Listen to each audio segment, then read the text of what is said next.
Congressman Andy Biggs, Republican from Arizona, joins us now.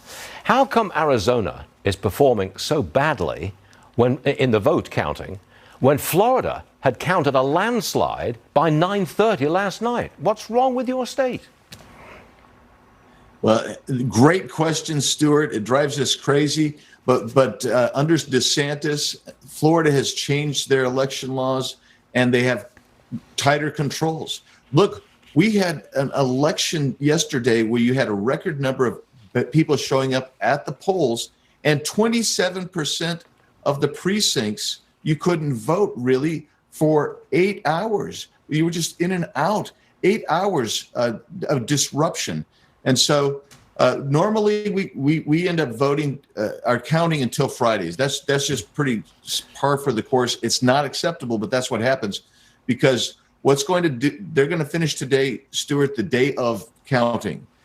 It might go into tomorrow. And then they're going to open up provisional ballots, which they're going to have a ton of those provisional ballots because you had people just dropping in what they're calling box 3, where the machines weren't reading their ballots, so they had to put them in a box. So you're going to have a lot of those going. And guess what? Those are all day of voters.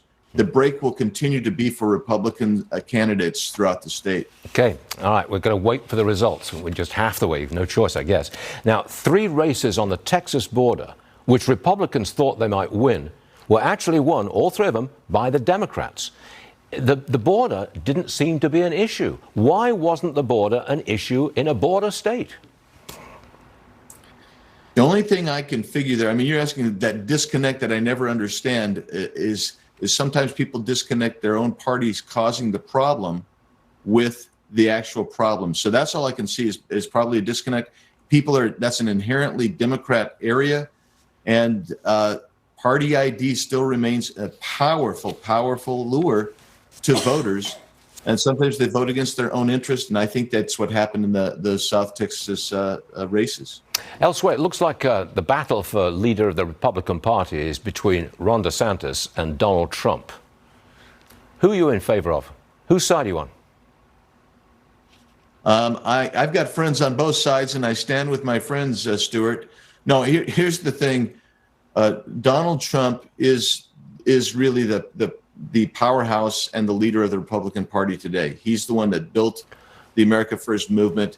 He is the guy, I think, that's going to run in 2024. I think he's going to win the nomination. Okay, hold on a second. Congressman, I'm sorry to interrupt you. You're an important and famous guy, but I've got to interrupt you on this one.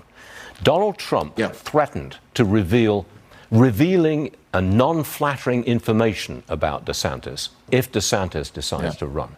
That, sir, is a cheap smear, and in my personal opinion, has no role in American politics. I think he should just don't do that kind of thing. I can't believe the Republican Party actually wants someone who says something like that back in office again, or even running for election. I'm sorry, and maybe I'm an extreme on this, but I don't think you should be making those kind of comments at an election. I just don't think so. Yeah, Stuart, I wish that I had control over how everybody expressed themselves. In fact, I wish I could control myself better, how I express myself.